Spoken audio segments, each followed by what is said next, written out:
बच्चों welcome to JEE पे जीत सीरीज। मैं Akash from Learno Hub, a free learning platform जहां पर आप सीख सकते हैं physics, chemistry, maths, biology absolutely for free only at learnohub.com।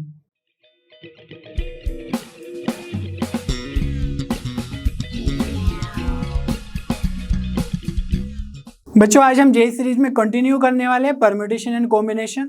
Last video में हमने देखा था कि ज्योमेट्री प्रॉब्लम्स और रैंक इन अ डिक्शनरी कैसे कैलकुलेट करते हैं, और आज हम सोल्व करेंगे पार्टीशन मेथड पे क्वेश्चंस, डिरेंजमेंट के क्वेश्चंस और division of objects in groups कैसे किया जाता है। तो बहुत ही इंपॉर्टेंट टॉपिक है, आपको जो भी इंपॉर्टेंट लगता है नोट करते हुए जाना है ताकि आप एग्जाम के टाइम पे उनको रिवाइज कर सके प्रॉपरली, और बहुत सारे क्वेश्चंस भी सोल्व करते रहना है। Are you ready? चलिए स्टार्ट करते हैं।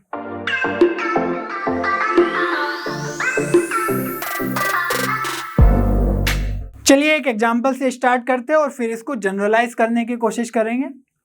यहां पर है find the number of ways of dividing 12 different balls into groups of 8 and 4 balls.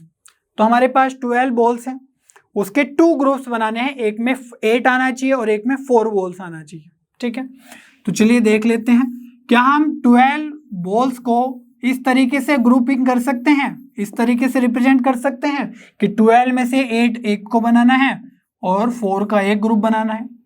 ठीक है, तो थोड़ा सा इजी हो जाएगा पूरा जो क्वेश्चन है उसको समझना। तो यहां पर देखो किस तरीके से कर सकते हैं। तो number of veg find out करना है।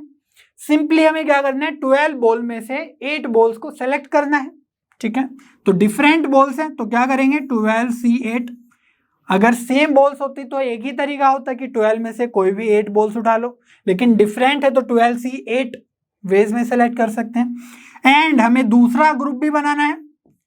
तो अब जब 12 में से हमने 8 बॉल्स से सिलेक्ट कर लिए हैं तो अब कितनी बॉल्स बची हमारे पास जिसका ग्रुप बना सकते हैं, 4 बॉल्स। तो 4 में से हमें 4 बॉल्स का ग्रुप बनाना है। ठीक है, तो 4C4 लिख सकते हैं। तो यहां से क्या आंसर आएगा, इसको थोड़ा सिंप्लीफाई करते हैं तो इसको लिख सकते हैं फैक्टोरियल 12 अपॉन, यहां पर क्या आ जाएगा, फैक्टोरियल 8 इंटू फैक्टोरियल 4। ठीक है, और 4C4 का वैल्यू तो कितना हो जाएगा, 1। तो 1 का मल्टीप्लीकेशन से फर्क ही नहीं पड़ेगा। तो यहां पर हमारा जो आंसर है वो आ गया number of veg factorial 12 upon factorial 8 into factorial 4।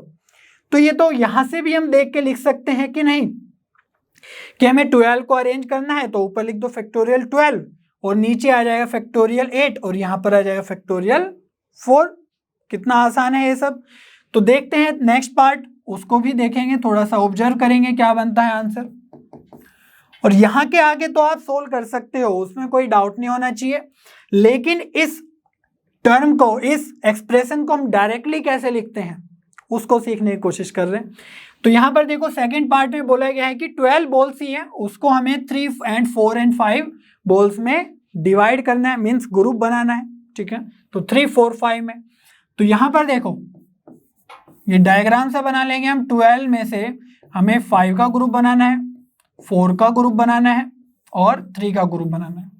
तो ऐड करेंगे तो क्या आएगा, 5, 4, 9 और 3 12 ही आएगा। तो यहां पर क्या हम देखकर डायरेक्टली एक्सप्रेशन का वैल्यू लिख सकते हैं? चलिए देखते हैं, ट्राई करते हैं। तो यहां पर आ जाएगा फैक्टोरियल 12 और नीचे क्या लिख सकते हैं, फैक्टोरियल 5, फैक्टोरियल 4, फैक्टोरियल 3। ठीक है, तो कितने भी ग्रुप्स में हमें उन्हें डिवाइड करना हो जहां पर स्पेसिफिकली बोला जाए कि एग्जैक्टली 5, एग्जैक्टली 4, एग्जैक्टली 3, है ना, इस तरह की एग्जैक्ट नंबर दे दिया जाए कि इस ग्रुप में इतना होना चाहिए, इस ग्रुप में इतना, तो उसको हम डायरेक्टली लिख सकते हैं। ठीक है, और जो कन्वेंशनल मेथड है उससे भी जाने की कोशिश करते हैं। तो कैसे करेंगे, 12 में से 5 बॉल सेलेक्ट कर लेंगे। ठीक है, एंड 4 का भी ग्रुप बनाना है।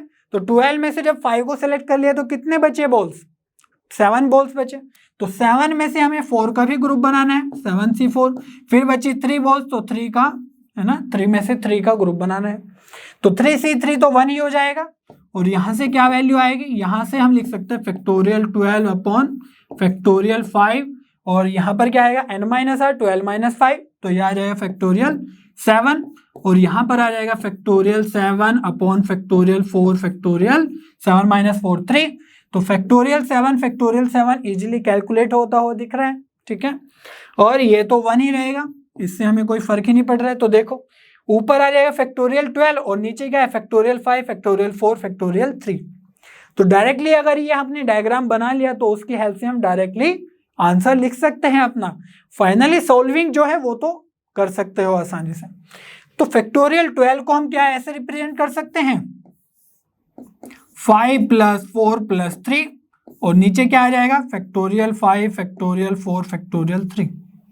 ठीक है, इस तरीके से भी लिख सकते हैं।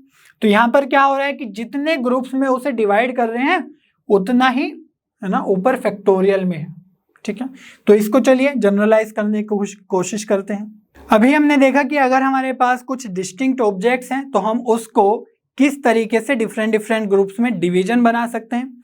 तो वही हम सीखने वाले, division of distinct objects into groups of unequal size. तो हमने जो एग्जांपल देखा है उसमें सभी के सभी जो ग्रुप का साइज था वो अनइक्वल था। ठीक है, तो उसके लिए बात कर लेते हैं। Number of ways of dividing m + n distinct objects into unequal groups of containing m and n objects. तो जो m और n है उनका वैल्यू सेम नहीं होगा, डिस्टिंक्ट होगा। तो कैसे बना सकते हैं ट्री या डायग्राम, m + n, एक ग्रुप में m रखना है और दूसरे ग्रुप में n रखना है। तो क्या होगा simply factorial m + n upon factorial m factorial n। और सेकंड केस में क्या है, number of ways of dividing m + n + p distinct objects into unequal groups of containing m and p objects. ठीक है, तो यहां पर कैसे बन जाएगा डायग्राम हमारा, m + n + p, पहला ग्रुप में m ऑब्जेक्ट्स, दूसरे ग्रुप में n ऑब्जेक्ट्स और तीसरे ग्रुप में सिंपली p ऑब्जेक्ट्स। तो factorial m + n + p upon factorial m factorial n और फैक्टोरियल p। तो इस तरीके से आप इजीली कर सकते हैं।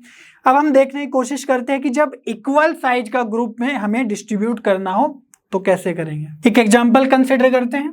Find the number of ways of dividing 4 different balls into groups of 2 and 2। तो यहां पर सिंपली क्या करना है, 4 डिफरेंट बॉल्स को हमें 2 के ग्रुप्स में डिवाइड करना है। ठीक है, तो इस बार अगर आप ध्यान से देख रहे हो तो जो ग्रुप्स का वैल्यू है 2 में डिवाइड करना है तो वो इक्वल आ गया है। तो इक्वल के केसेस में थोड़ा सा डिफरेंस आ जाता है। डायरेक्टली अगर आप देखो तो क्या लिख सकते हो, आप लिख सकते हो फैक्टोरियल 4 अपॉन फैक्टोरियल 2 फैक्टोरियल 2। ठीक है, ये हमने सीखा अभी जब हमारे पास डिस्टिंक्ट ग्रुप्स में हमें डिवाइड करना हो। ठीक है, जैसे अगर होता कि 4 को हमें 3 और 1 में डिवाइड करना है तो हम ये डायरेक्टली लगा देते फैक्टोरियल 4 अपॉन फैक्टोरियल 3 फैक्टोरियल 1। लेकिन यहां पर हमें 4 बॉल्स को 2 के ग्रुप्स में डिवाइड करना है तो हम इसको लिख लेते हैं कि एक बॉल का नाम A है, B और C और D। ठीक है, इस तरीके से या ऐसे रिप्रेजेंट कर देते हैं, बॉल्स लगेगा अब। ठीक है, तो यहां पर ध्यान से देखो कि अगर हम ग्रुपिंग कर रहे हैं 2 की, तो सपोज एक ग्रुप हमने चूज कर लिया इन चारों में से कि भाई A B को हम साथ में रखेंगे, एक बॉक्स में डाल देंगे। ठीक है, ये बॉक्स में आ गया A और B बॉल। और ऐसा भी हो सकता है कि जब हम ये ग्रुपिंग करेंगे तो ऐसा भी हो सकता है कि हम C और D को चूज कर ले फर्स्ट ग्रुप में। ठीक है, तो वो एक बॉक्स में डाल दिया। लेकिन यहां पर जब हमने A और B को एक बॉक्स में डाला तो जो सेकंड ग्रुप था है ना, 2 और 2 में डिवाइड करना है ना, तो सेकंड ग्रुप के लिए कौन सी बॉल्स बचेंगी, A B के अलावा बचेंगी तो C D बचेंगी। ठीक है, सिमिलरली जब हमने C D को एक बॉक्स में डाला है ना, डिफरेंट डिफरेंट अरेंजमेंट में C D को एक बॉक्स में डाला तो हमारे पास और कौन से बचेगी बॉल्स डिफरेंट सेकंड बॉक्स के लिए, सेकंड ग्रुप के लिए, तो कौन सी बचेगी A B। लेकिन अगर आप ध्यान से देखो तो A B C D है ना 2 ग्रुप हो गए, C D A B 2 group हो गए। तो ये जो डिफरेंट टाइप से हमने डिवाइड किया है वो तो सेम ही प्रोसेस है कि भाई एक ग्रुप में A B आ गया है, दूसरे ग्रुप में C D आ गया है बॉल्स। तो यहां पर हमारे पास एक्स्ट्रा वैल्यूज आ रहे हैं है ना, तो इनको हम एक ही तरीका कंसीडर करके चलेंगे तभी हम सही आंसर बता पाएंगे। ऐसे ही अगर हम कंसिडर कर ले कि AC एक ग्रुप में आ गया है तो कौन सी बचेगी बॉल्स, BD दूसरे ग्रुप के लिए बचेगी। ठीक है, या ऐसा भी हो सकता है कि AC और BD को सेलेक्ट कर ले तो दूसरे ग्रुप के लिए कौन सी बचेगी बॉल्स, AC बचेगी। ठीक है। तो जब हम सेम नंबर ऑफ ग्रुप्स में डिवाइड करते हैं, नंबर ऑफ ग्रुप्स नहीं, जब हर एक ग्रुप का जो वैल्यू है वो सेम होता है, 2 में डिवाइड करना है, तो हमारे पास इस तरह के केसेस अराइज हो जाते हैं जहां पर, है ना, एक सिमेट्रिक बन रहा है ना, AC पहली बार में सेलेक्ट कर लिया, फिर BD बचा दूसरे ग्रुप के लिए, यहाँ पर BD पहली बार में सेलेक्ट कर लिया तो AC बचेगा, तो इसीलिए हमारे पास एक्स्ट्रा आंसर्स आ जाते हैं। तो आप देख पा रहे हो कि ट्वाइस आंसर आ रहे हैं, ठीक है। तो जब हम यहाँ पर ऐसा कर लेंगे कि कभी 2 2 2 3 ग्रुप्स बनाने हैं 2 2 2 के, तो वहां पर फैक्टोरियल 3 केसेस बनेंगे ऐसे रिपीटेड, ठीक है, 6 केसेस बनेंगे जैसे हमने आइडेंटिकल वाले कंसेप्ट में देखा था। तो इसीलिए हम क्या करते हैं, यहाँ पर फैक्टोरियल जितनी बार भी वो रिपीट हो रहे हैं उतनी बार से ही डिवाइड कर देते हैं, ठीक है। तो 1/2 से मल्टीप्लाई कर देंगे, या ये बोल दो कि फैक्टोरियल 2 से डिवाइड कर देंगे, तो ये हमारा करेक्ट आंसर हो जाएगा। तो क्या ध्यान रखना है, जब भी हमारे पास ग्रुप, जिन ग्रुप्स में डिवाइड करना है वो उनका क्वांटिटी सेम हो, तो वो तो आंसर हम लिखेंगे ही, बस मल्टीप्लाई किससे कर देंगे, जितने टाइम्स सेम ग्रुप्स अपीयर हो रहे हैं, ठीक है। तो यहां पर 2 टाइम्स अपीयर हो रहे हैं 2 2, तो यहां पर हम 1/2 से डिवाइड कर देंगे।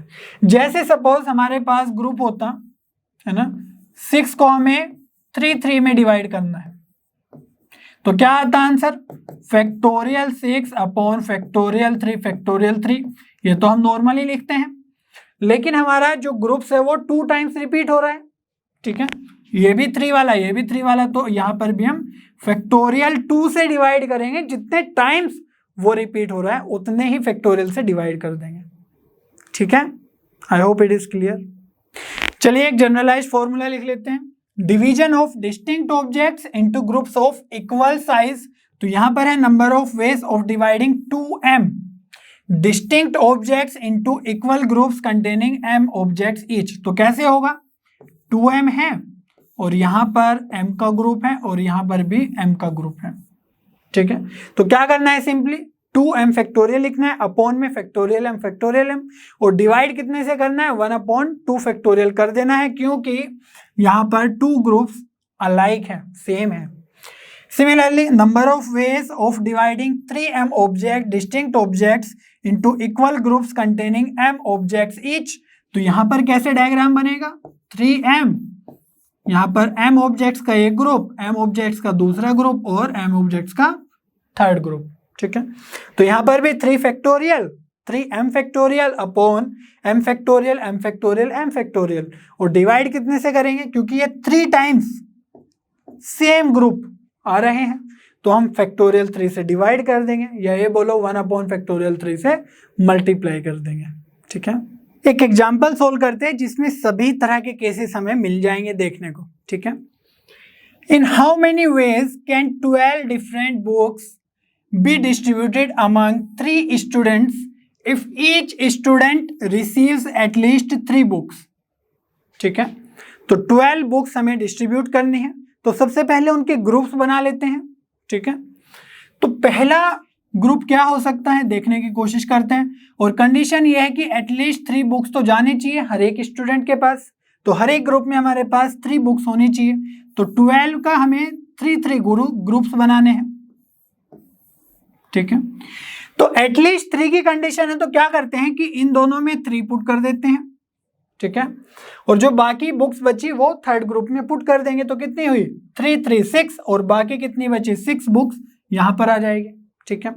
और भी केसेस बन सकते हैं, क्या बनेगा, 12 बुक्स को हमें सपोज यहां पर 3 है ना, और यहां पर इस बार 3 थी, तो इस बार एक एक्स्ट्रा रख लेते हैं, देखते हैं क्या होगा। तो यहां पर 3 4 7 हो गई, तो बाकी कितनी बुक्स बची 5 बची, उसको थर्ड ग्रुप में रख देते हैं, ठीक है। और क्या केस हो सकता है, ये और के साथ है, या तो ये इस तरह का ग्रुप बना लो या इस तरह का, वो कंडीशन को सेटिस्फाई करेगा ही, बट सारे के सारे केसेस हमें देखने होंगे, ठीक है। और क्या केस हो सकता है, तो यहां पर देखो अभी हमने 3 4 5 यूज कर लिया है, तो अगर हम 3 के साथ 5 यूज कर लेंगे तो 3 5 8, फिर थर्ड में हमें 4 डालना होगा, तो वो तो इसी का केस हो गया, यही आ जाएगा 3 4 5 3 5 4 3 4 5 अलग नहीं है है ना, क्योंकि हमें अल्टीमेटली नीचे फैक्टोरियल 3 फैक्टोरियल 4 फैक्टोरियल 5 ही लिखना है, तो आगे पीछे लिखे कोई फर्क ही नहीं पड़ेगा। तो और कोई चीज हमें सोचनी होगी, तो क्या सोचे कि 3 को ही एक बार बढ़ा के देख लेते हैं। तो यहां पर देखो, अगर हमने 4 पुट कर दिया फर्स्ट वाले ग्रुप में और सेकंड वाले में 3 पुट किया, ठीक है, यहां पर फिर थर्ड ग्रुप भी है, तो सेकंड में अगर 3 पुट कर दिया तो ये कितना हो जाएगा 4 3 7 और फिर उसमें 5 आएगा तो 4 3 5 हो जाएगा। वो तो यही केस है, तो हम 4 3 तो नहीं कर सकते, 4 4 करके देख लेते हैं। तो 4 4 कितने हो गए 8, 12 बुक्स थी 8 आ गई और फिर कितनी बचेगी 4 बचेगी, तो 4 बुक्स हमारे थर्ड ग्रुप में आ जाएगी। ठीक है, तो ये तो हो गई हमारी ग्रुपिंग। तो इन 3 तरीकों में हम ग्रुपिंग कर सकते हैं। ठीक है, तो ग्रुपिंग का देख लेते हैं कितना नंबर ऑफ वेज आएगा। डायरेक्ट फॉर्मूला लगाना है, कैसे भाई 12 बुक्स को हमें डिस्ट्रीब्यूट करना है कितने ग्रुप्स में 3 ग्रुप्स में ऑफ फैक्टोरियल 3 फैक्टोरियल 3 फैक्टोरियल 6। ठीक है, अब इस ग्रुप की अगर हम बात करें तो यहां पर देखो 3 3 अलाइक हो गए। ठीक है, तो 2 ग्रुप्स में जो नंबर ऑफ बुक्स जाएगी वो अलाइक हो गए, दैट मीन्स हमें क्या करना होगा 1 अपॉन फैक्टोरियल 2 या फैक्टोरियल 2 से इसको डिवाइड करना होगा। ठीक है, क्योंकि हमने बताया था कि जब लाइक केसेस होते हैं तो उसमें नंबर ऑफ अरेंजमेंट या नंबर ऑफ सिलेक्शन ज्यादा आ जाते हैं। ठीक है, तो यहां पर हो जाएगा 1 अपॉन फैक्टोरियल 2 और के साथ है तो यहां पर प्लस लगा देंगे और इसका वैल्यू कितना आएगा factorial 12 upon factorial 3 factorial 4 factorial 5। तो यहां पर तो सारे के सारे डिस्टिंक्ट ही है ग्रुप्स, कोई फर्क नहीं पड़ता। तो यहां पर अगली बार में देखते हैं फैक्टोरियल 12 फैक्टोरियल 4 फैक्टोरियल 4 फैक्टोरियल 4, यहां पर तो तीनों के तीनों ही सेम आ गए। ठीक है, तो यहां पर हमें क्या करना होगा फैक्टोरियल 3 से डिवाइड करना होगा। ठीक है, जितना भी नंबर ऑफ ग्रुप्स अलाइक हैं उतने ही फैक्टोरियल से डिवाइड करना होगा। अगर कभी सपोज ऐसा केस आ जाए कि यहां पर फैक्टोरियल 3 से तो डिवाइड कर दिया बट और कोई ग्रुप्स होते हैं, है ना, 2 2 के, तो वहां पर हमें फैक्टोरियल 3 से अलग और फैक्टोरियल 2 से अलग डिवाइड करना होता। ठीक है, तो सिंपल सा फंडा है, ज्यादा कुछ प्रॉब्लम नहीं है। तो ये तो क्या हो गया एक ग्रुप हो गया, या फिर मैं ऐसे कहूं कि 12 बुक्स को हमने, है ना, सिलेक्शन कर लिए हैं 3 ग्रुप्स में अलग अलग, तो ये सिंपली क्या हो गया, इसको बोलते हैं हम ग्रुपिंग। लेकिन हमें सिर्फ यहां पर ग्रुपिंग नहीं करनी है, हमें यहां पर डिस्ट्रीब्यूट करना है। ठीक है, अमंग 3 स्टूडेंट्स। तो ये हमारे पास 3 ग्रुप्स हैं, तो उससे फर्क नहीं पड़ता, कोई भी एक ग्रुप देखो, तो इस ग्रुप को आपको 3 स्टूडेंट को देना है। ठीक है, तो किस किस तरीके से दे सकते हैं, जैसे ये है कि एक ग्रुप ये हो गया, एक ग्रुप ये हो गया, एक ग्रुप ये हो गया, तो ये आपने फर्स्ट स्टूडेंट को दे दिया, ये वाला सेकंड को दे दिया, ये वाला थर्ड को दे दिया, या फिर ऐसा कर सकते हो ये वाला सेकंड को दे दिया, ये वाला थर्ड को दे दिया, ये वाला फर्स्ट को दे दिया।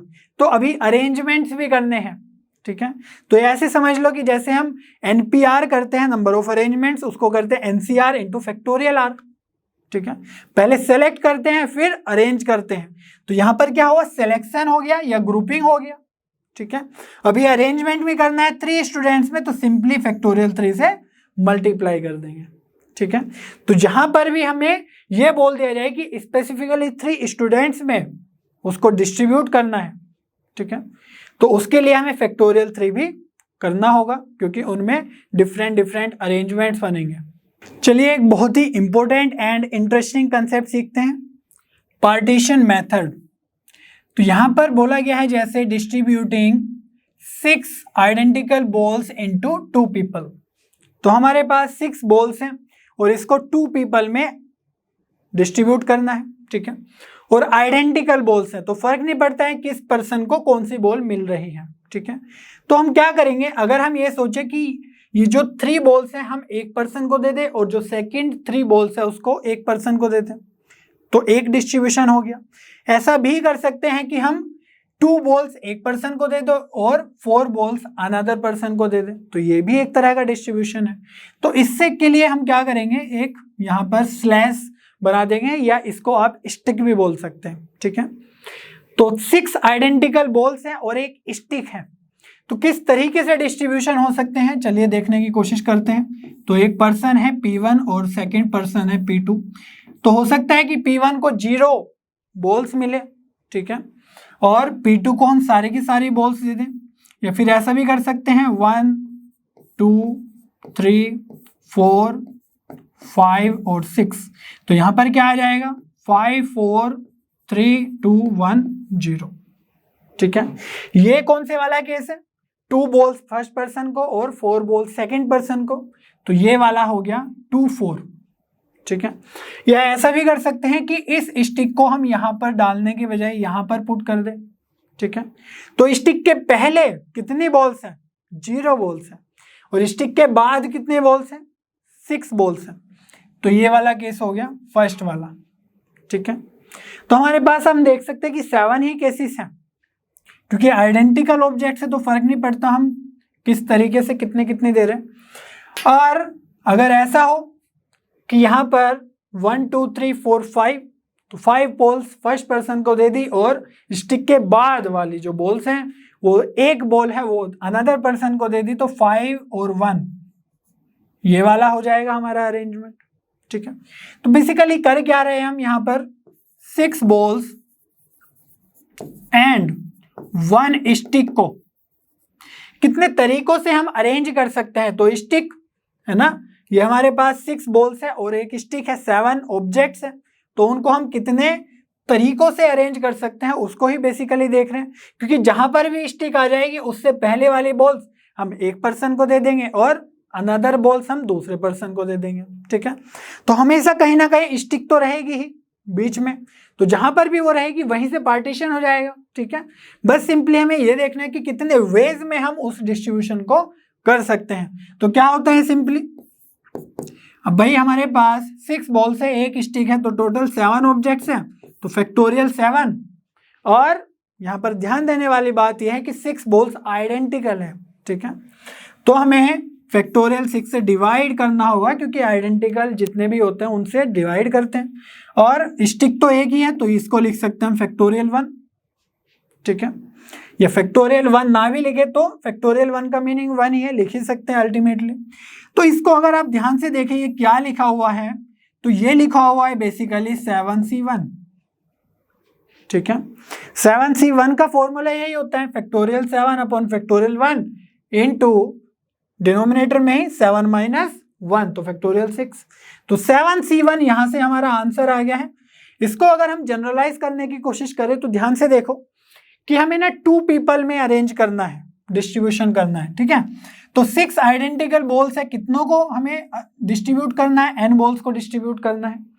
कितने पीपल में डिस्ट्रीब्यूट करना है, सपोज r पीपल में डिस्ट्रीब्यूट करना है, ठीक है। तो यहां पर ध्यान से देखो जो 7 है वो कैसे आया, तो जब हमारे पास 2 पीपल में डिस्ट्रीब्यूट करने के लिए बोला गया है तो हम 1 स्टिक का ही इस्तेमाल करेंगे, ठीक है, क्योंकि 1 स्टिक कहीं पर रख दी तो 2 पार्टीशन हो गए उसके, ठीक है। तो यहां पर जो 2 पीपल है और उसका है 1 स्टिक, दैट मीन्स हमें एक कम स्टिक चाहिए, ठीक है। तो 2 पीपल के केस में 1 स्टिक चाहिए, तो सिमिलरली r पीपल के केस में हमें r-1 स्टिक चाहिए, ठीक है। तो और 6 आइडेंटिकल बॉल्स को अरेंज करना है, तो हम क्या लिख सकते हैं, यहां से देखो फैक्टोरियल 7 है तो क्या लिख सकते हैं n प्लस r-1, ठीक है।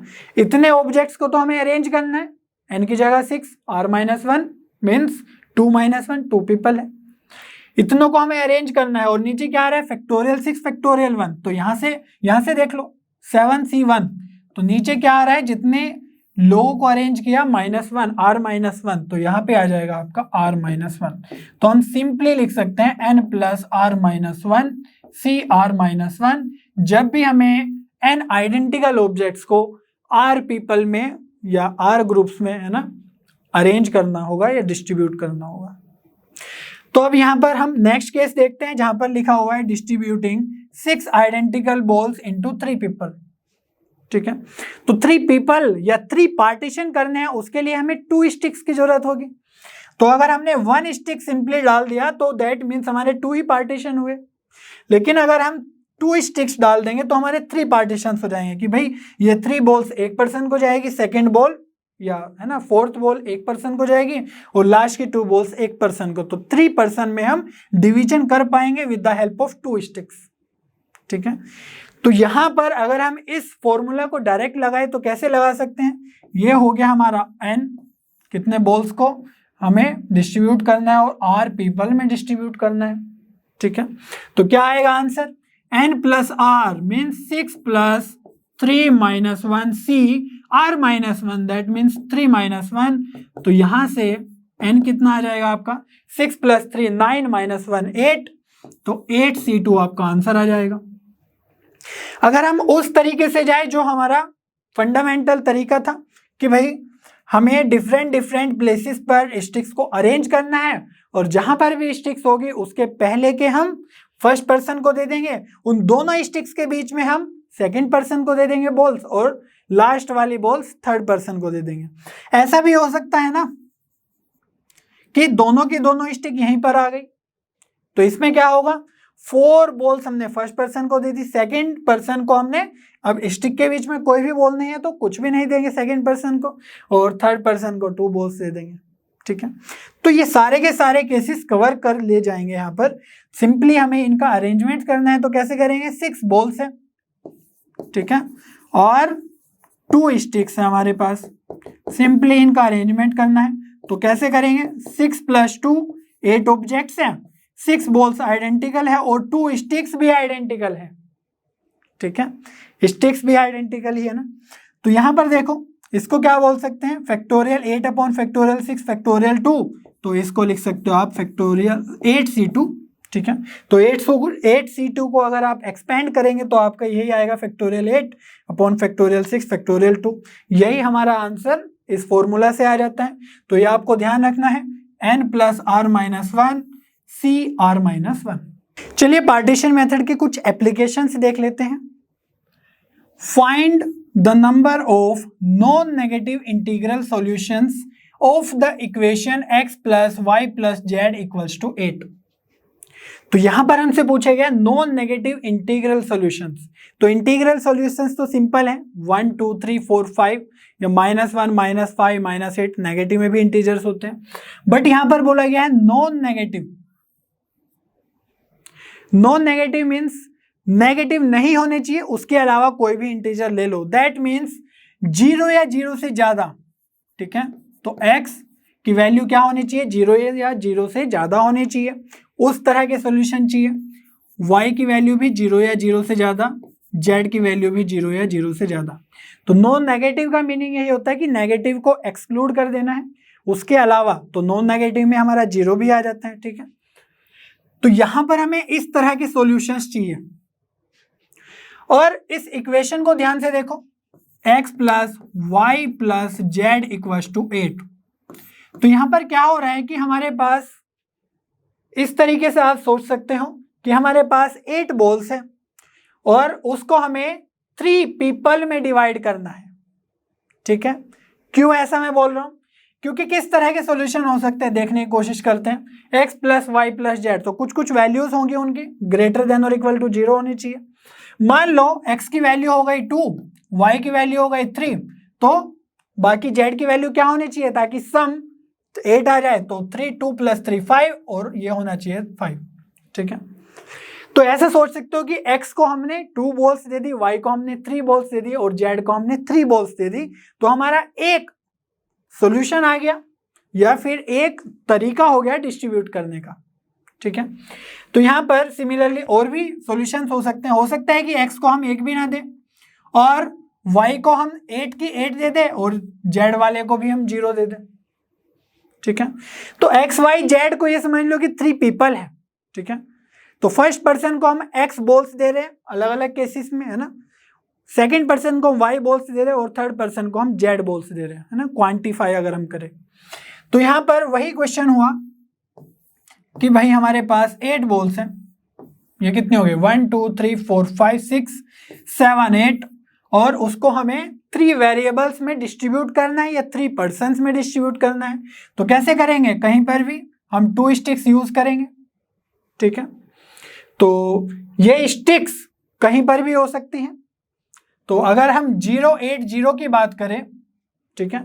तो फर्स्ट स्टिक होगी यहां पर, उससे पहले x को मिली 0 बॉल्स। सेकंड स्टिक होगी लास्ट में, उसके बाद थर्ड वाले को मिली 0 बॉल्स, और जो बीच में था सारे की सारी बॉल्स y को मिल गई। ठीक है, समझ में आ रही है बात। और ये कब लगाना है, जब x ग्रेटर देन और इक्वल टू 0 हो, y ग्रेटर देन और इक्वल टू 0 हो, z ग्रेटर देन और इक्वल टू 0 हो। क्योंकि यहां पर जब हमें बात करते हैं, अगर ये बोल दिया जाए कि x ग्रेटर देन 1, ठीक है, तो वहां पर हम थोड़ा डिफरेंट वे में प्रोसीड करेंगे। वहां पर प्रॉब्लम क्या आएगी कि हमें x को 1 से ज्यादा बॉल देनी ही होगी। दैट मीन्स स्टिक हमेशा यहां से इधर नहीं जा सकती, x की वैल्यू 0 नहीं हो सकती है, उसको भी हम फर्दर डिस्कस करेंगे। तो यहां पर इंपॉर्टेंट बात यह है कि तीनों के तीनों ग्रेटर देन और इक्वल टू 0 वैल्यूज एक्सेप्ट कर सकते हैं। तो यहां पर हम डायरेक्टली क्या कर सकते हैं, 8 हमारे पास बॉल्स है, 2 हमारे पास स्टिक्स है, तो फैक्टोरियल 10 को हमें अरेंज करना है अपॉन फैक्टोरियल 8 आइडेंटिकल बॉल्स और फैक्टोरियल 2 आइडेंटिकल स्टिक्स। या फिर हम उस फॉर्मूले से भी जा सकते हैं, n plus r minus 1 c r minus 1। ठीक है, तो n क्या हो गया यहाँ पर, जितने वैल्यू को हमें डिस्ट्रीब्यूट करना है। ठीक है, 8 को हमें इन 3 वैल्यूज में है ना, 3 वेरिएबल्स में डिस्ट्रीब्यूट करना है। तो 8 प्लस कितने वेरिएबल्स में डिस्ट्रीब्यूट करना है, 3 में, माइनस 1 c 3 माइनस 1। तो यहां से क्या आ जाएगा आंसर, 8 प्लस 3 दैट मीन्स क्या हो गया 11 माइनस 1 10 c2। और यहां से भी अगर आप ध्यान से देखो तो ये 10 c2 ही लिखा हुआ है। ठीक है, तो किसी भी मेथड से आप जा सकते हैं, कोई प्रॉब्लम नहीं है।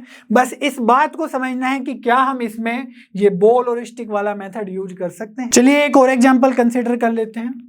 Find the number of ways of distributing 8 identical balls among 3 students such that every student gets at least 1 ball.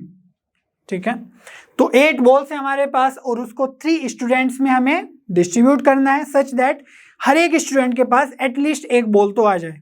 ठीक है, और इसी को और कैसे फ्रेम कर सकते हैं, find the number of positive integral solutions of the equation x plus y plus z equals to 8। तो हमारे पास वही अगेन 8 बॉल्स है और उसको हमें 3 वेरिएबल्स में डिस्ट्रीब्यूट करना है, मीन्स 3 स्टूडेंट्स में डिस्ट्रीब्यूट करना है। और ये वाली condition such that every student get at least 1 ball, ये कहां से फुलफिल होगी, तो यहां पर देखो हमसे पूछा गया है number of positive integral solutions. तो पॉजिटिव इंटीग्रल सॉल्यूशंस का मीनिंग होता है पॉजिटिव इंटीजर्स होने चाहिए, दैट मीन्स 1 2 3 4 5 6 ऐसे आगे तक। तो हम यहां पर 0 यूज नहीं कर सकते हैं क्योंकि हमें सिर्फ पॉजिटिव इंटीजर चाहिए। 0 तभी आता है जब नॉन नेगेटिव इंटीजर की बात करते हैं। तो यहां पर जो x की वैल्यू है वो क्या होनी चाहिए, 1 होनी चाहिए, कम से कम 1 उसको मिलना चाहिए वैल्यू। y का वैल्यू भी 1 होना चाहिए कम से कम, और z का वैल्यू भी एटलीस्ट 1 होना चाहिए। ठीक है, हमने जब बात की थी, जब हम बॉल्स की बात करते हैं कि हमारे पास 8 आइडेंटिकल बॉल्स हैं, 1 2 3 4 5 6 7 8। ठीक है, तो इस केस में जब हम बात करते हैं तो हमने बताया था कि जो स्टिक है वो हम यहां पर भी पुट कर सकते हैं। ठीक है, इन जनरल, लेकिन यहां पर x ग्रेटर देन और इक्वल टू 1 हो गया तो स्टिक हम यहां पर पुट नहीं कर सकते हैं। अगर एक स्टिक यहां पर पुट कर दी तो जो x की वैल्यू है वो कितनी हो जाएगी, 0 हो जाएगी। ठीक है, लेकिन हमें x की वैल्यू कितनी रखनी है, 1 से इक्वल या 1 के आगे रखनी है। ठीक है, तो इसको सोल्व करने के लिए हम एक मेथड यूज करेंगे सब्स्टिट्यूशन का थोड़ा सा, तो उसको ध्यान से देखते हैं। सपोज x को हम कुछ एज्यूम कर लेते हैं, क्या x को मान लेते हैं 1 प्लस t1। ठीक है, और यहां पर जो t1 की वैल्यू है वो है t1 इज ग्रेटर देन और इक्वल टू 0। ठीक है, तो जब t1 0 से बड़ा होगा या सपोज 0 के इक्वल ही है, तो यहां पर अगर हम पुट करेंगे तो t1 की वैल्यू 0, तो x की वैल्यू कितनी आ जाएगी, 1 आ जाएगी।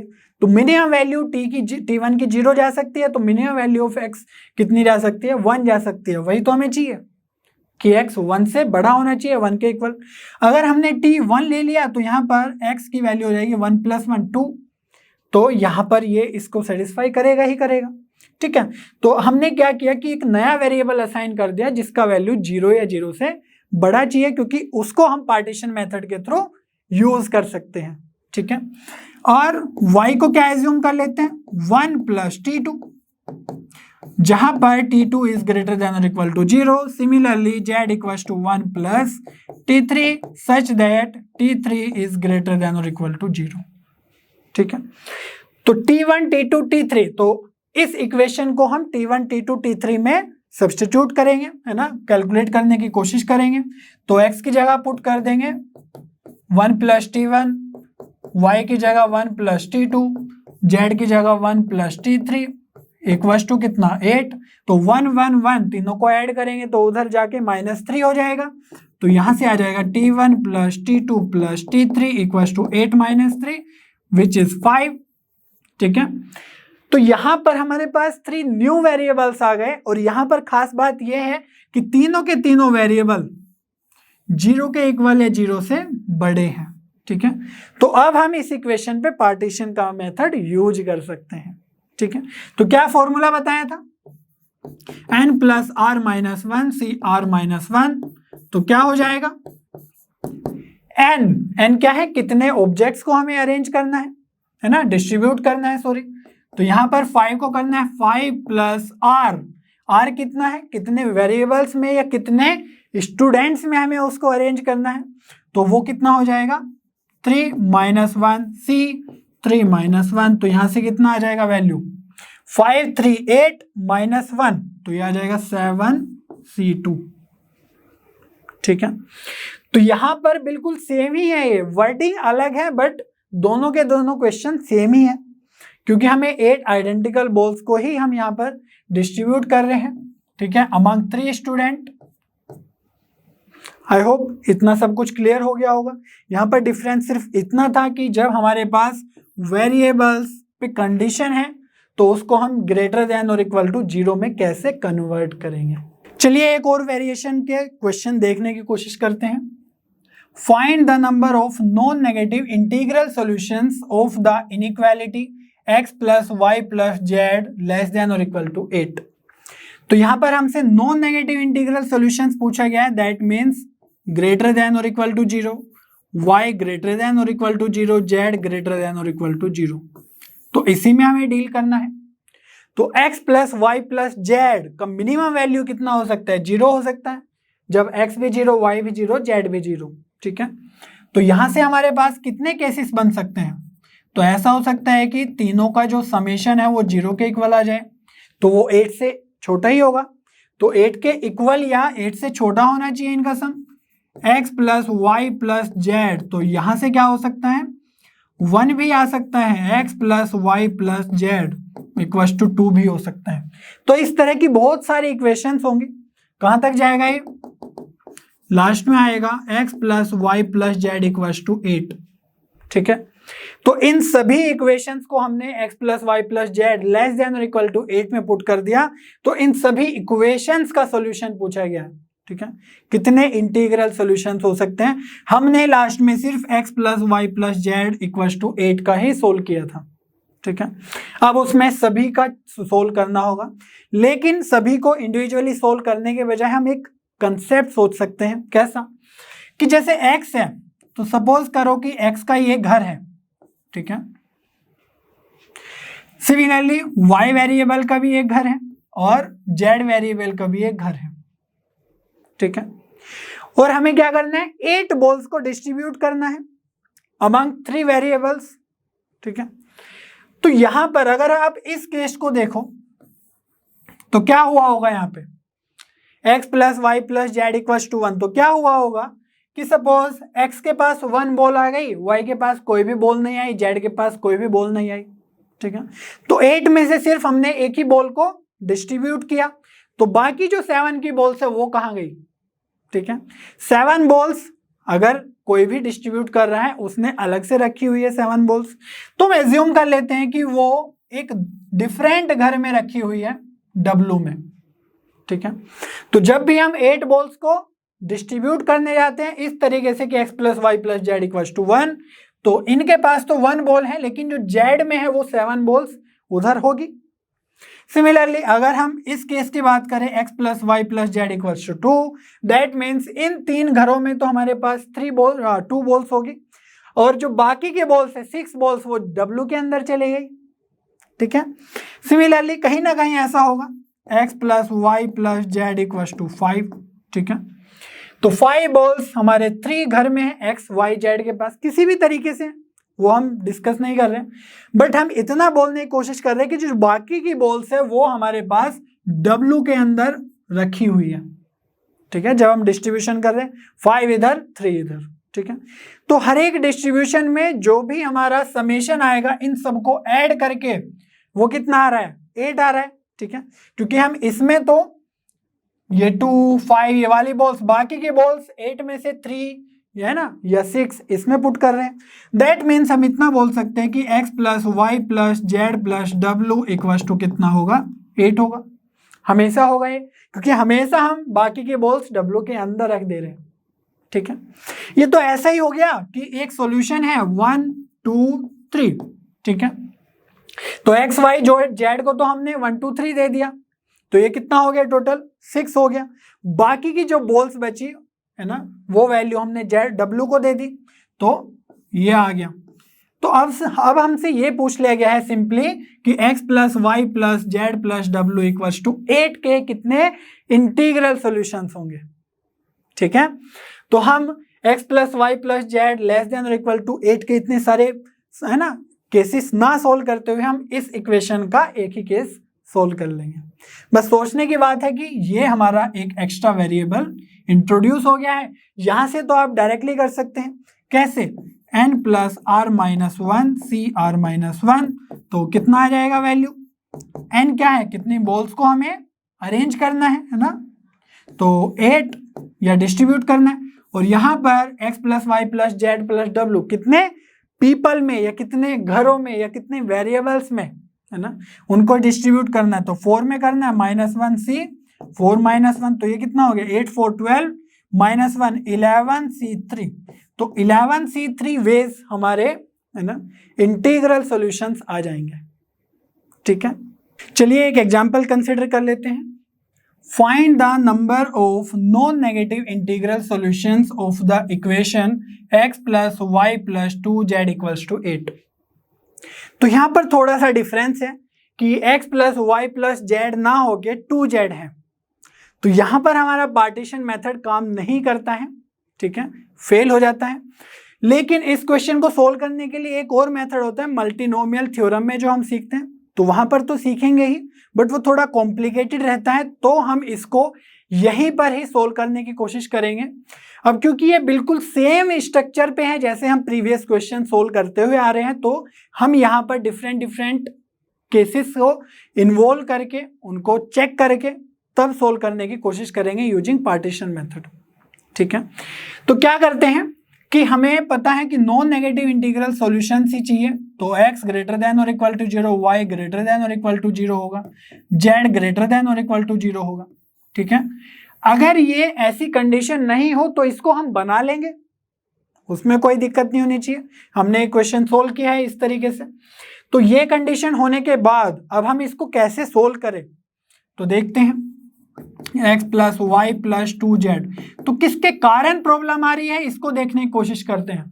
तो z के कारण प्रॉब्लम आ रही है तो उसको एलिमिनेट कर देते हैं। चलिए देखते हैं कैसे करेंगे। तो z की जगह अगर हमने 0 पुट कर दिया, क्योंकि z की वैल्यू 0 या 0 से लार्जर होनी चाहिए, तो z इक्वल टू 0 के केस में क्या होगा, ये वाला टर्म 0 हो जाएगा, तो x प्लस वाई की वैल्यू कितनी आ जाएगी यहाँ से 8। ठीक है, ऐसा भी हो सकता है कि z1 हो जाए, तो z1 के केस में क्या होगा, x प्लस वाई का वैल्यू, तो z अगर 1 पुट करेंगे तो 2z मीन्स 2, और 2 उधर जाके माइनस हो जाएगा, दैट मीन्स ये बन जाएगा 8 - 2, तो यहाँ पे आ जाएगा 6। ठीक है, सिमिलरली z इक्वल टू अगर 2 होगा तो 2z हो जाएगा 4, 4 उधर जाके माइनस होगा, तो x plus Y equal to 8 - 4, तो ये बचेगा 4। ठीक है, z इक्वल टू 3 होगा, तो यहां से कितना आ जाएगा, x plus Y equal to 8 - 2z, या 8 माइनस z की वैल्यू 3, तो 8 - 6, तो ये आ जाएगा वैल्यू 2। और z इक्वल टू अगर 4 हो गया तो x प्लस वाई का वैल्यू कितना आएगा, 4 टू जा 8, 8 उधर जाके माइनस हो जाएगा, तो 8 माइनस 8 0, तो x प्लस वाई का वैल्यू कितना आ जाएगा 0। तो यहाँ पर ये डिफरेंट इक्वेशंस को अब हमें सोल्व करना है। जेड को हमने एलिमिनेट कर दिया क्योंकि उसके कारण प्रॉब्लम हो रही थी। तो यहाँ पर अगर हमें बात करनी है x plus Y equal to 8 के कितने इंटीग्रल सोल्यूशन होंगे, तो जितने भी इंटीग्रल सोल्यूशन होंगे वहां पर z इक्वल टू 0 प्रेजेंट होगा ही होगा। ठीक है, तो उसको अब हमें सोचने की जरूरत ही नहीं है, ये तो सिंपल क्वेश्चन हो गया अब कि हमें 8 बॉल्स को 2 वेरिएबल्स में डिस्ट्रीब्यूट करना है, 8 वैल्यूज को। तो कैसे करते हैं, फॉर्मूला बताया हुआ है n plus r minus 1 C r minus 1। ठीक है, इस फॉर्मूला को डायरेक्टली हम यूज कर लेंगे। तो क्या आएगा वैल्यू देखते हैं। तो 8 को डिस्ट्रीब्यूट करना है, दैट मीन्स n की जगह हम 8 पुट कर देंगे। कितने वेरिएबल्स में डिस्ट्रीब्यूट करना है, 2 वेरिएबल्स में, तो r की जगह हो जाएगा 2, तो यह हो जाएगा 8 प्लस 2 10 माइनस 1। ठीक है, तो 9 C r minus 1, that means 2 variable में करना है 2 माइनस 1, तो ये आ जाएगा आपका 9c1। ठीक है, और 9c1 का वैल्यू कितना होगा, सिंपली 9 ही होता है, आप कैलकुलेट करके देख सकते हैं। और वैसे भी बताया हुआ है कि nc1 का वैल्यू हमेशा n होता है। और यहाँ पर x plus Y equal to 6, तो इसमें क्या होगा कि अब हमें 6 बॉल्स को डिस्ट्रीब्यूट करना है, तो n की जगह हम 6 यूज करेंगे, बाकी सब r की जगह वैल्यू सेम ही रहेगा क्योंकि अभी भी x प्लस वाई में ही डिस्ट्रीब्यूट करना है। तो यहां से आ जाएगा 6 plus 2 minus 1, that mean 6 plus इसका वैल्यू कितना आ जाएगा 2 माइनस 1 का 1, तो 6 प्लस 1 7c1। ठीक है, तो यहां से भी वैल्यू कितना आ जाएगा 7। यहां पर देखो x plus Y equal to 4, तो यहां से आ जाएगा 4 प्लस 1 5c1, वैल्यू आ जाएगा 5। और यहां से कितना आ जाएगा x plus Y equal to 2, 3c1 equal to 3, और यहां पर आ जाएगा x plus Y equal to 0, तो n की जगह तो 0 है बट r की जगह 2 है ना, तो 2 माइनस 1 1, तो ये आ जाएगा आपका 1c1, और जिसका वैल्यू होगा सिंपली 1।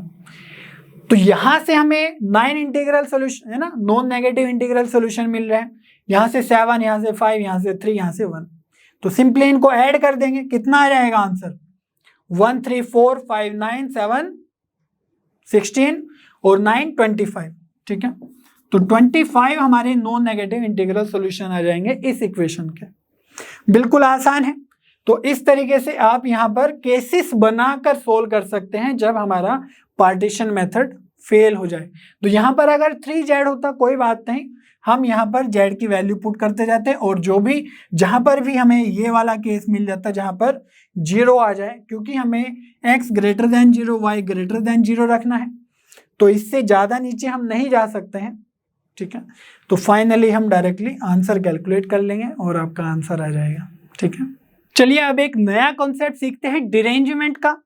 तो यहाँ पर डिरेंजमेंट की डेफिनेशन देख लेते हैं। सबसे पहले, arrangement of n distinct objects in n places such that no object occupy its original place. तो कोई भी ऑब्जेक्ट अपने ओरिजिनल प्लेस पे नहीं जाना चाहिए। तो इसको समझने के लिए हम एक एग्जांपल ले लेते हैं जिसमें 3 फ्रेंड्स हैं, तो उनके पास 3 हाउसेस हैं, अपना अपना घर होगा। तो यहाँ पर सपोज ये फर्स्ट हाउस है ए का, सेकंड हाउस है बी का, और थर्ड हाउस है ये सी का। ठीक है, तो यहाँ पर अगर आप सिंपली बात करें कि ए बी सी बाहर है, उनके घर है। ठीक है, तो अगर मैं बोल दूं कि ए यहाँ पर चला गया है, तो ये क्या हुआ, एक अरेंजमेंट हो सकता है कि ए इसमें जा सकता है, और बी की जगह सपोज सी चला गया और सी की जगह बी चला गया। ठीक है, इस हाउस में सी और इस हाउस में बी, तो ये एक अरेंजमेंट हो सकता है। तो लेकिन यहां पर अगर हम डिरेंजमेंट की बात करें तो ये नहीं पॉसिबल है, क्योंकि जो ए है वो अपने सही जगह पर चला गया। ठीक है, लेकिन हमने क्या लिखा हुआ है, नो ऑब्जेक्ट, कोई भी ऐसा ऑब्जेक्ट नहीं होना चाहिए जो अपने सही प्लेस पर चला जाए, बट ए तो चला गया, तो ये डिरेंजमेंट नहीं हुआ। ठीक है, तो डिरेंजमेंट क्या होगा, सपोज ए को हम बी के प्लेस पर पहुंचा दे। ठीक है, और अब कौन सा बचा है, बी बचा है और सी बचा है, तो सी के प्लेस पर हम बी को पहुंचा देंगे। ठीक है, तो बी इसमें रहने लगेगा और सी कहां पे रहने लगेगा, ए के प्लेस पे। तो ये जो अरेंजमेंट हुआ, ये ऐसा अरेंजमेंट हुआ जो कोई भी ऑब्जेक्ट या कोई भी जो उनमें फ्रेंड है वो अपने सही प्लेस पर नहीं है, ठीक है। तो ये क्या हो गया, हमारा डिरेंजमेंट हो गया है। तो ये एक पॉसिबल केस है। तो इसके number of cases find out करने के लिए, जैसे हम number of arrangements find out करते हैं, तो वो कैसे करेंगे, वो हमारा एक काम है, चैलेंज है। तो चलिए देखते हैं, थोड़ा सोचते हैं। तो एक तरीके से तो आप ऐसे सोच सकते हैं कि नंबर ऑफ वेज कितने होंगे डिरेंजमेंट के, कि सही तरीका क्या होगा कि ए के अंदर चला जाए, बी अपने बी के अंदर चला जाए, सी अपने सी वाले के घर में चला जाए, ठीक है। तो ये एक तरीका ऐसा है जहां पर ए बी सी अपने ओरिजिनल प्लेस पर होंगे। तो अगर आप ऐसा सोचो कि सारे अरेंजमेंट में से हम वो एक केस माइनस कर देंगे जहां पर वो सही जगह पर जाएंगे, ठीक है। तो जैसे 3 पीपल है और 3 हाउसेस है या 3 प्लेसेस है, तो फैक्टोरियल 3 में अरेंज कर सकते हैं। और -1 अगर हम कर दे, -1 ये वाला कौन सा केस है, जब वो तीनों के तीनों सही जगह पर हैं। तो यहां से आएगा आपका फैक्टोरियल 3 मीन्स 6 -1 ये आ जाएगा 5। लेकिन यहां पर फैक्टोरियल 3 के अंदर वो केसेस भी आ गए जहां पर सपोज ये वाला केस ए के अंदर चला गया और बाकी बी के अंदर सी चला गया और सी वाले घर में बी चला गया। तो ये एक रोंग वाला केस तो हुआ कि रोंग प्लेस पर जा रहे हैं, बट कंप्लीटली रोंग पर नहीं जा पा रहे हैं क्योंकि जो ए है वो सही वाले जगह पे जा रहा है, ठीक है। तो ये वाला केस भी फैक्टोरियल 3 के अंदर काउंटेड है, इसलिए हम इसको नंबर ऑफ डिरेंजमेंट्स नहीं बोलेंगे, ठीक है। क्योंकि यहां पर वे भी केसेस है जहां पर एक तो सही जगह जा रहा है और बाकी सब गलत जगह जा रहे हैं, ठीक है। तो नंबर ऑफ डिरेंजमेंट्स कैसे कैलकुलेट करेंगे, हम डायरेक्ट फॉर्मूले पे जाएंगे, प्रूफ की बात नहीं करेंगे यहाँ पर क्योंकि उसकी कोई जरूरत नहीं है यहाँ पर। तो dn, ठीक है, dn क्या हुआ कि हमें n ऑब्जेक्ट को n डिफरेंट प्लेसेस पर डिरेंज करना है, सभी को रोंग प्लेसेस पर पहुंचाना है, ठीक है। तो उसको dn से रिप्रेजेंट कर लेते हैं। तो इसका फॉर्मूला होगा फैक्टोरियल n और ब्रैकेट के अंदर ये आएगा टर्म सारा का सारा। तो यहाँ पर एक पैटर्न है उसको समझ लो। तो सबसे पहले स्टार्ट हो रहा है 1 - 1 upon factorial 1 +2 upon factorial 2 -1 upon factorial 3 +1 upon factorial 4 -1 upon factorial 5। तो माइनस प्लस ऐसा आ रहा है और फैक्टोरियल एक एक बढ़ते जा रहा है डिनोमिनेटर में, और न्यूमरेटर में 1 ही है हमेशा। और लास्ट का जो ये टर्म है ये है -1 की पावर फैक्टोरियल -1 की पावर n। तो -1 की पावर n मीन्स अगर ओड हुआ तो यहाँ पर नेगेटिव आ जाएगा, ठीक है। तो जैसे आप यहाँ पर देख सकते हैं, तो जब यहाँ पर फैक्टोरियल 1 है तो नेगेटिव आ गया है, और ऐसे ही नीचे फैक्टोरियल n से मल्टीप्लाई हो जाएगा, ठीक है, 1 अपॉन फैक्टोरियल। तो इस फॉर्मूले को हम यूज करेंगे, कैसे यूज करना है उसको सीख लेते हैं, ठीक है। तो यहाँ पर 3 फ्रेंड्स थे और 3 उनके होम थे, तो उनको डिरेंज करना है। तो कितने वेज में कर सकते हैं, तो कैलकुलेट करने की कोशिश करते हैं, D3, ठीक है। तो D3 का मीनिंग क्या हो जाएगा, फैक्टोरियल 3, n की जगह हम क्या पुट कर रहे हैं, सिंपली 3 का वैल्यू। तो यहां पे आएगा 1 - 1 अपॉन फैक्टोरियल 1 +1 अपॉन फैक्टोरियल 2। तो आप देख पा रहे हो कि n से स्टार्ट हो रहा है ना, फैक्टोरियल n से, और कहां तक जाना है, 1 अपॉन फैक्टोरियल n तक। दैट मीन्स D3 है तो 1 अपॉन फैक्टोरियल 3 तक जाना है, ठीक है। और साइन अल्टरनेट लगाते जाना है, जैसे यहाँ पे माइनस है यहाँ पे प्लस है, तो यहाँ पर आ जाएगा -1 अपॉन फैक्टोरियल 3। तो यहाँ तक ही हम सिंपली कैलकुलेट करेंगे, ठीक है। तो 1 - 1 अपॉन फैक्टोरियल 1 ये तो हमेशा कैंसिल ही हो जाएगा, 1 - 1 0, ठीक है। तो D3 का वैल्यू यहाँ से कितना आएगा, फैक्टोरियल 3 का मल्टीप्लाई सभी टर्म्स में कर देते हैं, तो ये आ जाएगा factorial 3 upon factorial 2 minus factorial 3 upon factorial 3।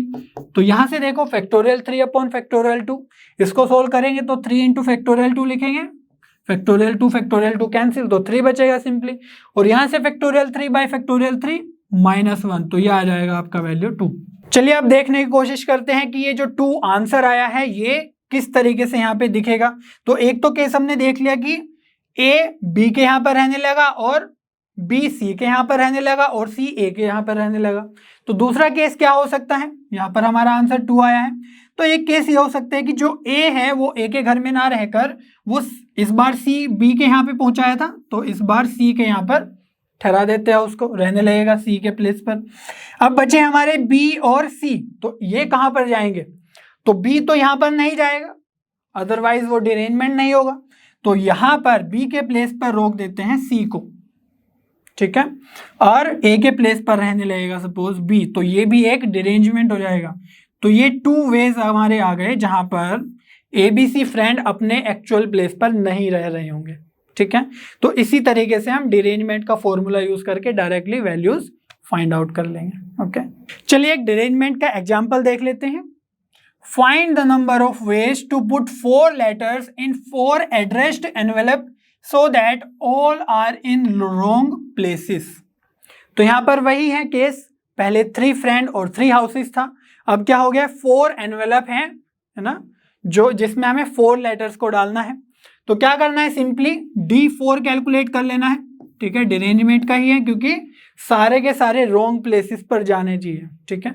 तो D4 कैसे आएगा, बाहर आ जाएगा फैक्टोरियल 4 और ब्रैकेट के अंदर 1 minus 1 upon factorial 1 plus 1 upon factorial 2 minus 1 upon factorial 3 plus 1 upon factorial 4। तो हम D4 कैलकुलेट कर रहे हैं तो 4 तक रुक जाएंगे, ठीक है। D5 करना होगा तो हम माइनस 1 अपॉन फैक्टोरियल 5 ही लिख देंगे। तो ऐसे ही हम सारे के सारे टर्म्स कैलकुलेट कर लेंगे, ठीक है। उस केस में फैक्टोरियल 5 आएगा यहाँ पर। तो चलिए देखते हैं D4 कितना होगा। तो यहां से फैक्टोरियल 4 अभी रहने देते हैं, 1 माइनस ये तो कैंसिल हो जाएगा, ठीक है। तो अंदर क्या क्या बचा, 1 upon factorial 2 minus 1 upon factorial 3 plus 1 upon factorial 4। तो इसकी अब मल्टीप्लाई कर देते हैं अंदर, तो क्या आ जाएगा factorial 4 upon factorial 2 minus factorial 4 upon factorial 3 plus factorial 4 upon factorial 4, ठीक है।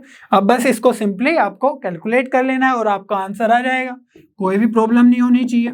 तो फैक्टोरियल 4 को क्या लिख सकते हैं, 4 इंटू 3 इंटू फैक्टोरियल 2 और नीचे फैक्टोरियल 2 है तो ये cancel, minus 4 into factorial 3 upon factorial 3 और ये तो कैंसिल हो जाएगा, 1 बन जाएगा, ठीक है। तो यहां पर भी फैक्टोरियल 3 कैंसिल, तो D4 का वैल्यू कितना आ जाएगा, 4 3 12 माइनस 4 प्लस 1। तो यहां से आप देखो क्या वैल्यू आ गया, 12 माइनस 4 8 प्लस 1, तो वैल्यू आ गया है D4 का इक्वल्स टू 9, ठीक है। तो ये केस तो आप कहीं पर भी लगा सकते हो। मान लो आपको दिया गया है कि 4 फ्रेंड्स हैं और 4 हाउसेस है, जो हमने लास्ट में अभी एक्सप्लेन किया है। तो वहां पर भी अगर ऐसा दिया हुआ हो कि 4 फ्रेंड्स को 4 हाउसेस में स्टे कराना है ताकि वो सभी के सभी रॉन्ग हाउसेस में चले जाए, ठीक है। तो यहाँ पर किस कंटेक्स्ट में क्वेश्चन दिया हुआ है उससे तो फर्क ही नहीं पड़ रहा है, बस हमें D4 का वैल्यू हमें पता चल जाए तो हम D4 इक्वल्स टू 9 यहाँ पर इजीली पुट कर देंगे। तो इसलिए बहुत जरूरी है कि हम जो basic D1 D2 D3 D4 D5 D6 ये सब याद कर ले, ताकि एकदम से क्वेश्चन आ जाए तो हम डायरेक्टली टिक लगा दे उसमें और हमें ये सब कैलकुलेशन करने की जरूरत ही ना पड़े, ठीक है। तो इतना तो समझ में आ गया है कि हमें ये इंपॉर्टेंट वैल्यूज याद होना चाहिए। तो D1 का वैल्यू कितना होगा 0, D2 का वैल्यू 1, D3 का वैल्यू 2, D4 का वैल्यू 9 जो हमने अभी देखा है D4, और D4 5 का वैल्यू 44, D6 का वैल्यू 265। तो जैसे D5 है तो कैसे आएगा ये, सिंपली आपको फैक्टोरियल 5 लिखना है और ब्रैकेट के अंदर बाकी सब टर्म्स लिखने हैं, कौन कौन से, 1 minus 1 upon factorial 1 plus 1 upon factorial 2। अब ये प्लस वाला आ गया तो माइनस लगा दो और एक बढ़ा दो, फैक्टोरियल 2 था यहाँ पर 3, अब माइनस था तो यहाँ पर प्लस लगा दो 1 अपॉन फैक्टोरियल 5 और माइनस 1 अपॉन फैक्टोरियल 5 और ये है फैक्टोरियल 4। तो सिंपली इसको आपको सोल्व कर लेना है और आपका आंसर 44 आ जाएगा, ठीक है। तो ये बेसिक वैल्यूज आपको याद होनी चाहिए, बस इतना क्लियर होना चाहिए, ठीक है। चलिए एक बहुत ही इंटरेस्टिंग सा क्वेश्चन देखते हैं। 6 cards and 6 envelopes are numbered 1, 2, 3, 4, 5, 6 and cards are to be placed in envelopes so that each envelope contains exactly 1 card and no card is placed in the envelope bearing the same number, and moreover the card numbered 1 is always placed in envelope number 2, then the number of ways it can be done is। तो यहाँ पर आप देख पा रहे हो कि हम डिरेंजमेंट का कंसेप्ट लगा सकते हैं क्योंकि दिया हुआ है कि no card is placed in the envelope bearing the same number. तो यहाँ पर हमारे पास 1 to 6 कार्ड्स हैं और 1 to 6 एनवेलप्स हैं। तो बोला गया है कि जैसे 3 है तो वो 3 एनवेलप के अंदर नहीं जाना चाहिए, ठीक है, जैसे 4 है तो वो 4 के अंदर नहीं जाना चाहिए। बट एक कंडीशन है कि जो कार्ड नंबर 1 है ना, is always placed in envelope number 2। तो जो कार्ड नंबर 1 है वो एनवेलप 2 के अंदर हमेशा प्लेस्ड है, ये इतना क्लियर है। उसके अलावा जो कार्ड्स है वो अपने अरेंजमेंट में अपने एनवेलप में नहीं जाने चाहिए। जैसे कि ये कार्ड 2 है तो ये तो अब 2 के अंदर जा ही नहीं सकता क्योंकि ऑलरेडी 1 हमारा 2 के अंदर रखा हुआ है, ठीक है। और जो 2 है और जो 1 एनवेलप है उसके अंदर 1 तो आ ही नहीं सकता कभी भी। तो यहाँ पर हमारे कुछ केसेस बनेंगे। तो एक केस हम वो डिस्कस करते हैं जब हमारा 2 1 के अंदर चला जाए, ठीक है। उससे फायदा क्या होगा देखते हैं। तो केस 1 में जो कार्ड 2 है वो चला गया किसमें, एनवेलप 1 में, ठीक है। तो इससे फायदा क्या हुआ, इससे ये हुआ कि 1 2 में चला गया वो तो फिक्स है, वो तो क्वेश्चन की कंडीशन है। बट ये केस हमने देख लिया कि 2 1 के अंदर चला गया, ये हमने फिक्स कर दिया। अब उसके अलावा जो ये सब कार्ड्स हैं, ठीक है, ये सब कार्ड्स इनके अलावा जो बचे 4 कार्ड्स है, 4 एनवेलप है। तो अगर हम इनमें सोच ले कि वो रॉन्ग प्लेस में जा रहा है, ठीक है, तो 3 3 में ना जाके कहीं और जा रहा है, 4 4 में ना जाके कहीं और जा रहा है, तो वो एक डिरेंजमेंट हो गया 4 कार्ड्स का, ठीक है। अब आप बोलोगे कि 2 भी तो हमें डिरेंज करना है, तो वो तो ऑलरेडी डिरेंज हो गया है इस केस में, क्योंकि हमने 2 1 के अंदर डाल दिया, तो रॉन्ग एनवेलप के अंदर ऑलरेडी है, ठीक है। तो आप इस तरीके से सोचो कि ये तो ऑलरेडी डिरेंज हो गए हैं, 1 2 के अंदर वो क्वेश्चन के अकॉर्डिंग है और 2 1 के अंदर ही हमने केस ले लिया, ठीक है। और जो बाकी 4 कार्ड्स हैं उनको हम डिरेंज कर देंगे, ठीक है। तो ये तो वही हो गया कि सिंपली हमें 4 कार्ड्स को डिरेंज करना है। तो कितने वेज में हो सकता है, तो हमने अभी देखा है कि D4 = 9 आता है सोल्व करके, ठीक है। तो D4 = 9 तरीके से हम ऐसा कर सकते हैं जब 2 1 के अंदर हम एग्जैक्टली पुट कर दें। सेकेंड केस में हम कंसिडर कर रहे हैं कि जो कार्ड 2 है वो E1 के अंदर प्लेस नहीं है, ठीक है, वो E1 के अंदर नहीं जा रहा है। तो यहां पर क्या होगा, तो E1 के अंदर नहीं जा रहा है, दैट मीन्स वो 3 4 5 6 में जा सकता है, ठीक है। तो ये तो वही केस हो गया कि हमें 2 को 1 के अंदर ना डाल के हम किसी और में डाल रहे हैं, ठीक है। तो जैसे हम डिरेंजमेंट का इसका छोड़ दो कि जो 1 है वो 2 में चला गया, इसको आप भूल जाओ, ठीक है। तो यहां पर कार्ड्स कौन कौन से बचे, 2 3 4 5 6, और एनवेलप कौन कौन से बचे, 1 3 4 5 6, ठीक है। तो यहां पर अगर हम बात करें इस 1 को, ठीक है, अब 1 और 2 को भूल जाओ तो 2 3 4 5 6 है और 3 4 5 6 है और यहां पर 1 है। तो अगर 1 पे हम एक अलग से स्टिकर लगा दे कि इसको बोल देंगे हम 2, ठीक है, 1 कैंसिल कर दिया हमने यहां से।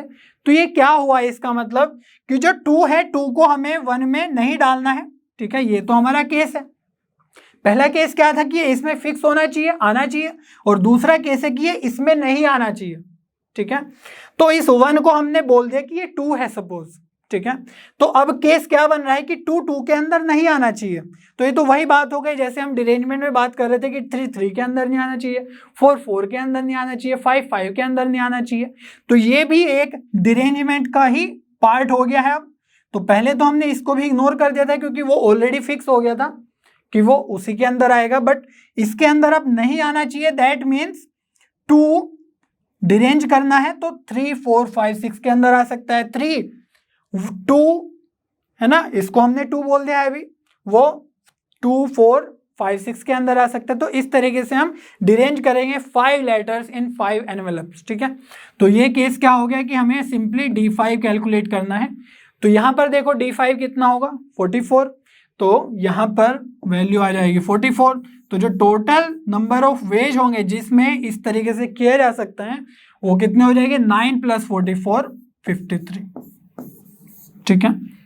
तो यहां पर थोड़ा ट्रिकीनेस थी, तो इसको आप अलग अलग केसेस में सोल्व कर पाए, थोड़ा सा दिमाग लगाना होगा, उसके बाद डायरेक्टली ये वैल्यूज याद होनी चाहिए। अदरवाइज इसमें भी आप जब कंपटीशन में होंगे तो इसमें भी बहुत टाइम लग जाएगा कैलकुलेट करने में, जो अननेसेसरी रहेगा, ठीक है। तो ये वैल्यूज याद रखना है और अच्छे से क्वेश्चन सोल्व करने हैं। बच्चों आज के लिए इतना ही। मुझे उम्मीद है आपको सभी कंसेप्ट बहुत अच्छे से समझ में आए होंगे। नेक्स्ट वीडियो में हम मल्टीनोमियल थ्योरम स्टार्ट करेंगे। तब तक लर्नो हब पे बने रहिए, क्योंकि लर्नो हब पे सभी कंटेंट फ्री है पर बेस्ट है।